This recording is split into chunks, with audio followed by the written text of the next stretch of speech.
بٹوارے کے 2-3 سال بعد پاکستان اور ہندوستان کی حکومتوں کو خیال آیا کہ اخلاقی قیدیوں کی طرح پاگلوں کا تبادلہ بھی ہونا چاہیے، یعنی جو مسلمان پاگل ہندوستان کے پاگل خانوں میں ہیں انہیں پاکستان پہنچا دیا جائے، اور جو ہندو اور سکھ پاکستان کے پاگل خانوں میں ہیں انہیں ہندوستان کے حوالے کر دیا جائے۔ معلوم نہیں یہ بات معقول تھی یا غیر معقول، بہرحال دانش مندوں کے فیصلے کے مطابق ادھر ادھر اونچی سطح کی کانفرنسیں شروع ہو گئیں اور بالآخر ایک دن پاگلوں کے تبادلے کے لیے مقرر ہو گیا۔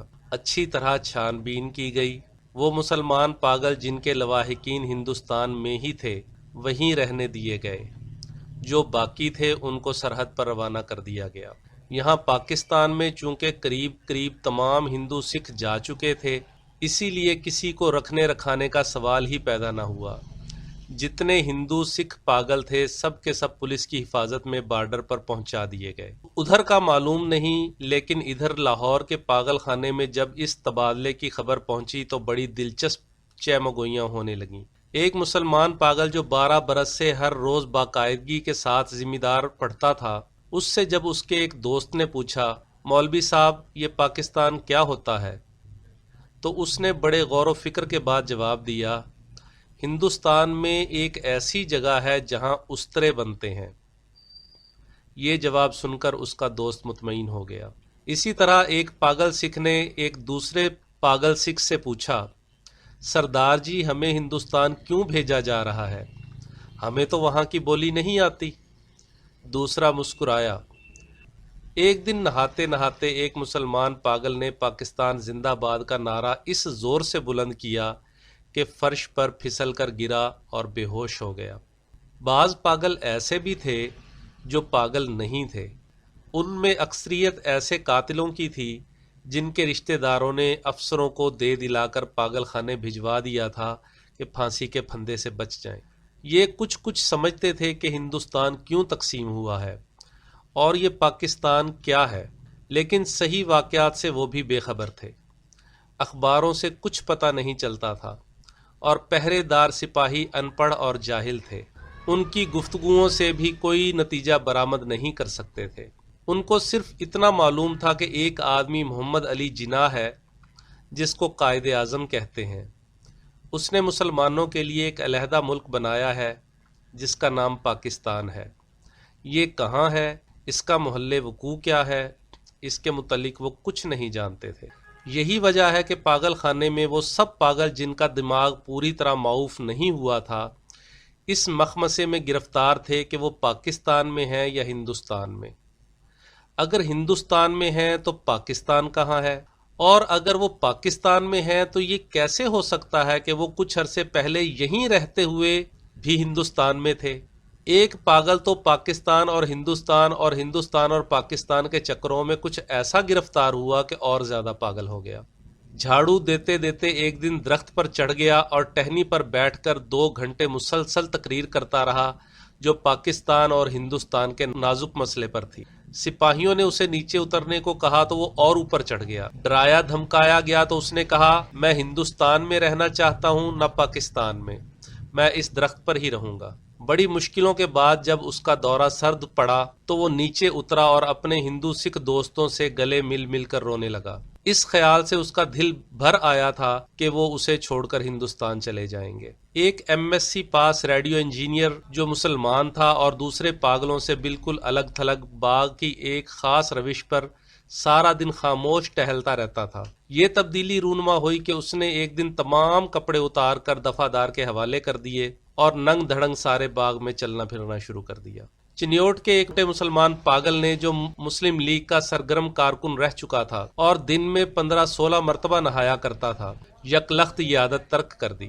اس کا نام محمد علی تھا۔ چنانچہ اس نے ایک دن اپنے جنگلے میں اعلان کر دیا کہ وہ قائد اعظم محمد علی جناح ہے۔ اس کی دیکھا دیکھی ایک سکھ پاگل ماسٹر تارا سنگھ بن گیا۔ قریب تھا کہ اس جنگلے میں خون خرابہ ہو جائے، مگر دونوں کو خطرناک پاگل قرار دے کر علیحدہ بند کر دیا گیا۔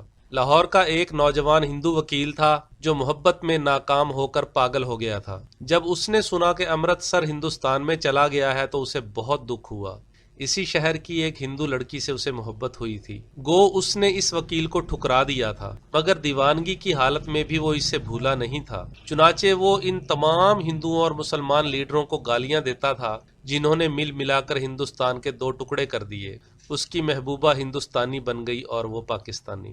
جب تبادلے کی بات شروع ہوئی تو وکیل کو کئی پاگلوں نے سمجھایا کہ وہ دل برا نہ کرے، اس کو ہندوستان بھیج دیا جائے گا، اس ہندوستان میں جہاں اس کی محبوبہ رہتی ہے۔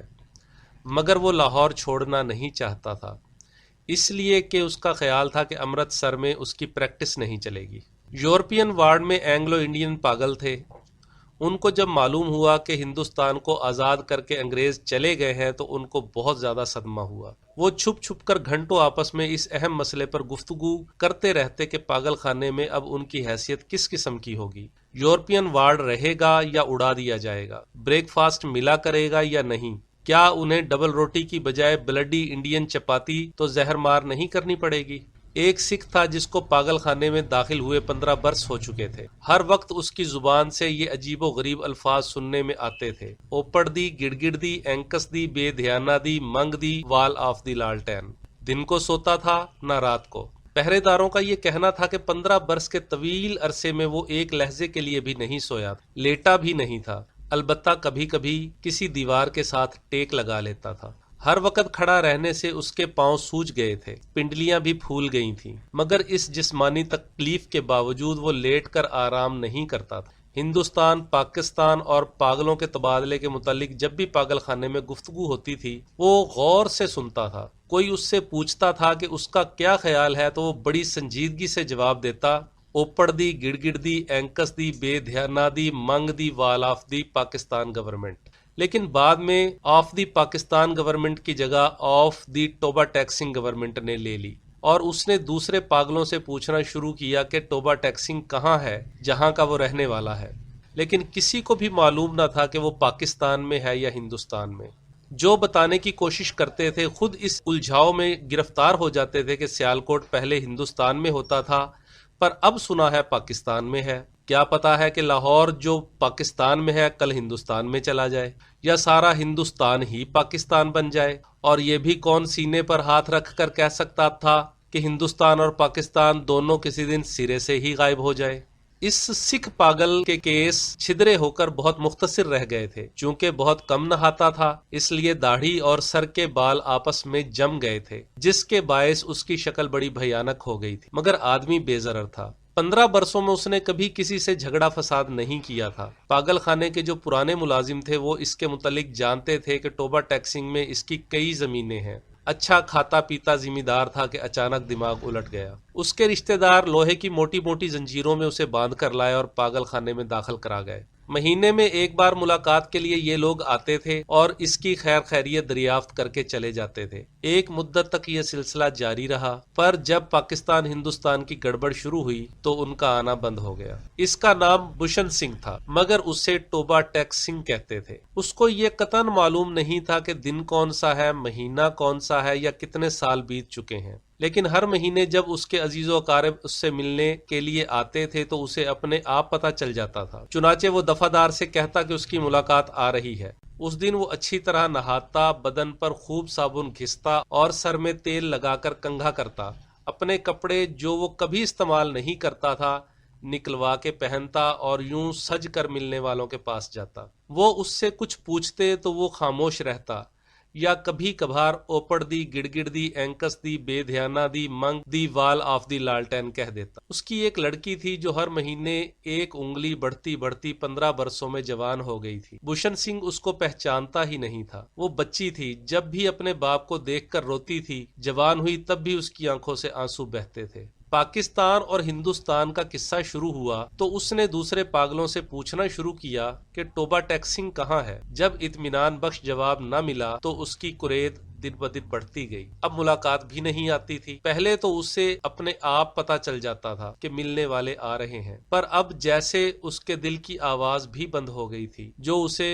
ان کی آمد کی خبر دے دیا کرتی تھی۔ اس کی بڑی خواہش تھی کہ وہ لوگ آئیں جو اس سے ہمدردی کا اظہار کرتے تھے اور اس کے لیے پھل، مٹھائیاں اور کپڑے لاتے تھے۔ وہ اگر ان سے پوچھتا کہ ٹوبا ٹیک سنگھ کہاں ہے تو وہ یقیناً اسے بتا دیتے کہ پاکستان میں ہے یا ہندوستان میں، کیونکہ اس کا خیال تھا کہ وہ ٹوبا ٹیک سنگھ سے ہی آتے ہیں جہاں اس کی زمینیں ہیں۔ پاگل خانے میں ایک پاگل ایسا بھی تھا جو خود کو خدا کہتا تھا۔ اس سے جب ایک روز بھوشن سنگھ نے پوچھا کہ ٹوبا ٹیک سنگھ پاکستان میں ہے یا ہندوستان میں، تو اس نے حسب عادت کہا لگایا اور کہا وہ پاکستان میں ہے نہ ہندوستان میں، اس لیے کہ ہم نے ابھی تک حکم ہی جاری نہیں کیا۔ بھوشن سنگھ نے اس خدا سے کئی مرتبہ منت سماجت سے کہا کہ وہ حکم دے دے تاکہ جھنجٹ ختم ہو، مگر وہ بہت مصروف تھا، اس لیے کہ اسے اور بے شمار حکم دینے تھے۔ ایک دن تنگ آ کر وہ اس پر برس پڑا، اوپڑ دی گڑ گڑ دی اینکس دی بے دھیانا دی منگ the wall of واہے grow G the Khalsa and واہے گرو جی دی فتح، جو بولے سو نہال ست سری اکال۔ اس کا شاید یہ مطلب تھا کہ تم مسلمان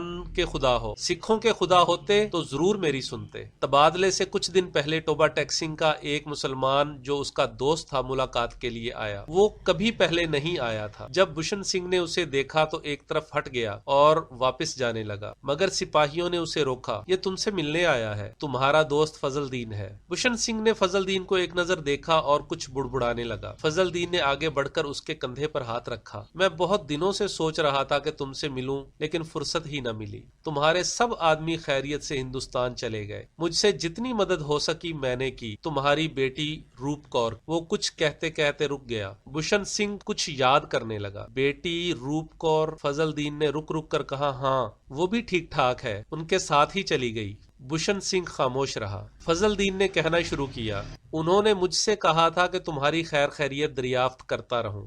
اب میں نے سنا ہے کہ تم ہندوستان جا رہے ہو۔ بھائی بلبیر سنگھ اور بھائی ودھاوا سنگھ سے میرا سلام کہنا، اور بہن امرت کور سے بھی۔ بھائی بلبیر سے کہنا فضل دین راضی خوشی ہے۔ 2 بھوری بھینسیں جو وہ چھوڑ گئے تھے ان میں سے ایک نے کٹا دیا ہے اور دوسری کے کٹی ہوئی تھی، پر وہ 6 دن کی ہو کے مر گئی۔ اور میرے لائق جو خدمت ہو کہنا، میں ہر وقت تیار ہوں، اور یہ تمہارے لیے تھوڑے سے مرونڈے لایا ہوں۔ بھوشن سنگھ نے مرونڈوں کی پوٹلی لے کر پاس کھڑے سپاہی کے حوالے کر دی اور فضل دین سے پوچھا، ٹوبا ٹیک سنگھ کہاں ہے؟ فضل دین نے قدرے حیرت سے کہا، کہاں ہے؟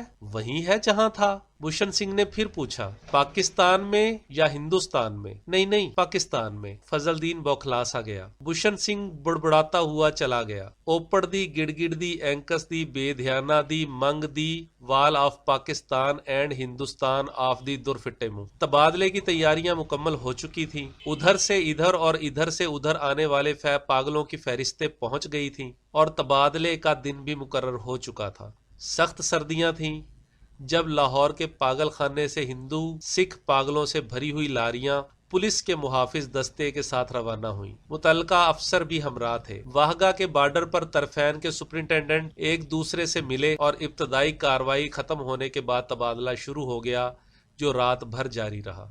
پاگلوں کو لاریوں سے نکالنا اور ان کو دوسرے افسروں کے حوالے کرنا بڑا کٹھن کام تھا۔ بعض تو باہر نکلتے ہی نہیں، جو نکلنے پر رضامند ہوئے تھے ان کو سنبھالنا مشکل ہو جاتا تھا کیونکہ ادھر ادھر بھاگ اٹھتے تھے۔ جو ننگے تھے ان کو کپڑے پہنائے جاتے، وہ پھاڑ کر اپنے تن سے جدا کر دیتے۔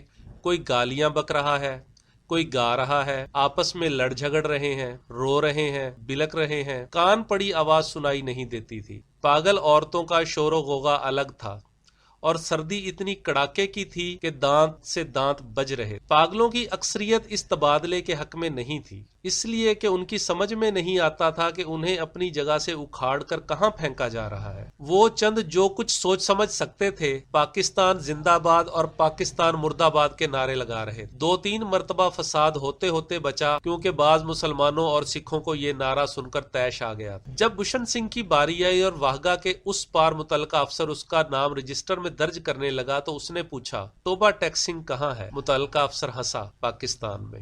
یہ سن کر بھوشن سنگھ اچھل کر ایک طرف ہٹا اور دوڑ کر اپنے باقی ماندہ ساتھیوں کے پاس پہنچ۔ پاکستانی سپاہیوں نے اسے پکڑ لیا اور دوسری طرف لے جانے لگے، مگر اس نے چلنے سے انکار کر دیا۔ ٹوبا ٹیک سنگھ یہاں ہے، اور زور زور سے چلانے لگا، اوپڑ دی گڑ گڑ دی اینکس دی بے دھیانا دی منگ the wall of ٹوبا take Singh and Pakistan. اسے بہت سمجھایا گیا کہ دیکھو اب ٹوبا ٹیک سنگھ ہندوستان میں چلا گیا ہے، اگر نہیں گیا تو اسے فوراً وہاں بھیج دیا جائے گا۔ مگر وہ نہ مانا۔ جب اس کو زبردستی دوسری طرف لے جانے کی کوشش کی گئی تو وہ درمیان میں ایک جگہ اس انداز میں اپنی سوجی ہوئی ٹانگوں پر کھڑا ہو گیا جیسے اب اسے کوئی طاقت وہاں سے نہیں ہلا سکے گی۔ آدمی چونکہ بے ضرر تھا اس لیے اس سے مزید زبردستی نہ کی گئی، اس کو وہیں کھڑا رہنے دیا گیا اور تبادلے کا باقی کام ہوتا رہا۔ سورج نکلنے سے پہلے ساکت و سامت بھوشن سنگھ کے حلق سے ایک فلک شگاف چیخ نکلی۔ ادھر ادھر سے کئی افسر دوڑے آئے اور دیکھا کہ وہ آدمی جو 15 برس تک دن رات اپنی ٹانگوں پر کھڑا رہا تھا اوندھے منہ لیٹا ہوا ہے۔ ادھر خاردار تاروں کے پیچھے ہندوستان تھا، ادھر ویسے ہی تاروں کے پیچھے پاکستان، درمیان میں زمین کے اس ٹکڑے پر جس کا کوئی نام نہیں تھا۔ توبہ ٹیک سنگھ پڑھا تھا۔